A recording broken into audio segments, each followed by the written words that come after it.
Il s'est passé beaucoup de choses dans la vie de Canadiens cet été. D'abord, au repêchage, on a eu l'occasion de voir la crème de la crème du futur de la Ligue nationale, comme le dit à BPM Sport Éric Oziel, a.k.a. Mac Templeton. Ils sont très peu de joueurs à avoir la chance d'être repêchés.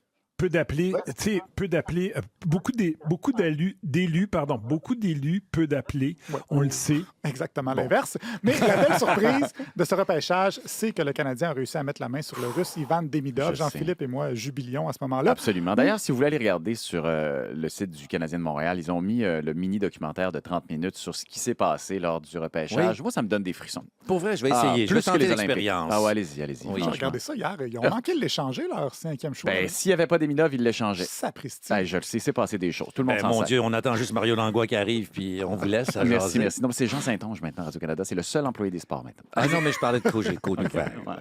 Oui, donc on jubilait, ou comme Jean Perron l'a dit à la poche bleue. Tu sais, c'était de l'émotion, là. Tu sentais là, que ce gars-là, il était heureux comme un pinson ou un peu... Non, les deux poches bleues ont trouvé ça bien drôle. Ce qu'il y a de bien avec Demidov, c'est qu'il y a plusieurs dimensions à son jeu, comme l'expliquait le recruteur du Canadien, Martin Lapointe, à TVA Sport. Étais-tu surpris qu'Ivan pouvait être disponible au 5e rang? Mais c'est un joueur tellement dimensionnel, puis je pense que c'est un des meilleurs joueurs du draft. Ouais, Demidov est très dimensionnel. Il y a de la dimension. Ouais, il joue en 3D, c'est un gros avantage. Ça, c'est pour le repêchage, mais cette semaine, coup de théâtre, le directeur général Kent Hughes a fait l'acquisition du talentueux Patrick Laine pour une bouchée de pain. Laine, qui est un petit peu un joueur controversé, mais son ancien coéquipier Mathieu Olivier l'a décrit comme un bon gars, mais un gars un petit peu spécial au 98.5. Le mot énigmatique, trouves-tu que ça y colle ou pas tant que ça? Oui, je peux voir pourquoi le monde pourrait dire ça. Moi, j'aurais plus tendance à dire unique, qu'il n'y en a pas deux comme lui. Mais dans le bon sens. Unique, mais dans le bon sens. À Radio X, avec Jean Perron, on a utilisé une autre terminologie. Est-ce qu'on est allé chercher un foutu de trouble, une pelle à marde? On appelle ça un spécimen rare. Hey, justement, on l'interview en Floride. Il est en Floride avec sa blonde, puis il nous arrive avec une tuque sur la tête. Tu sais, le gars, là, est vraiment spécial. Vraiment C'est spécial. assez malade dans la tête. Une pelle à Il n'y a marde. pas un petit casse. Ah oui, ça peut être une pelle à marde. Il faut vérifier, évidemment. Oui, On se donc croise les énigmatique, unique, spécimen rare ou pelle à marde, voilà comment on le décrit. Il faut dire que Laine a eu quelques problèmes personnels récemment. Il est inscrit au programme d'aide de la LNH. Jean Perron a décrit son problème ainsi.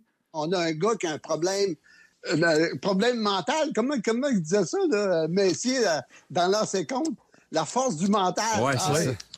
Lui, la force du mental n'est pas là pour l'instant. C'était plutôt les boys, mais peu importe. Patrick Laine s'implique beaucoup autour des questions de santé mentale. On sait, entre autres, qu'il a déjà été accro au jeu Fortnite. Oui. Moi, j'ai déjà eu une addiction à Tetris, donc je suis très empathique. non, ça pas bon, sans Fortnite. Non. On dit aussi que Laine est un petit peu paresseux sur la glace. Il y a certains experts sportifs, comme Gilbert Delorme, qui ont des petites réticences à son endroit.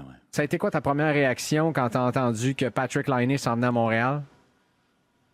La première réaction, ça a été Alors, voilà, c'est un des rares qui n'apprécie pas cet échange. La plupart des gens voient ça comme un coup de génie, mais Mathias Brunet de la presse et de BPM Sport a bien dit que ce n'était pas la solution à tous les problèmes.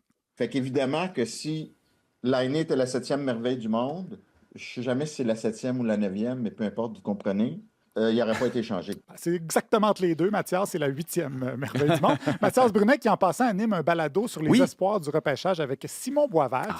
Simon Boisvert, qui est aussi scénariste au cinéma. Et d'ailleurs, Mac Templeton a décrit son film ainsi.